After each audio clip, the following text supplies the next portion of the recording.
In recent years, bad weather has hit cities harder than ever, from hurricanes in Hong Kong and snowstorms in New York to heat waves in Rio de Janeiro.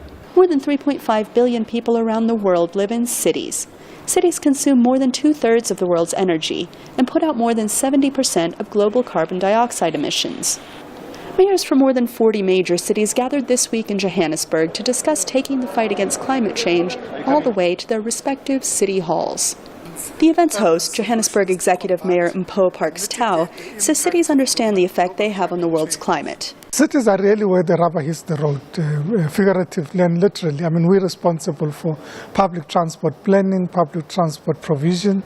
We're also responsible for the management of the electricity distribution network, water, sanitation, the management of the built environment, therefore building control and building standards in the city of Johannesburg. And we're convinced that those are the areas that, in fact, impact on climate change.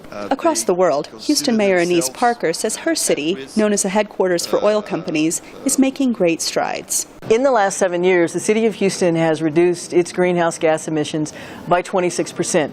Today, I made a commitment that over the next 2 years, 5% each year, we would reduce it another 10%. The mayor widely credited with leading the charge is New York's former leader, Michael Bloomberg. Our efforts to clean the air in New York City has raised life expectancy. Life expectancy in New York City is now 3 years greater than the average across America, and it has improved 3 years in just the last 12 years. So you really can make a difference. The mayors say they are convinced their efforts will help the fight against climate change and keep residents of their cities, both animal and human, a little more comfortable in the long run. Anita Powell, VOA News, Johannesburg.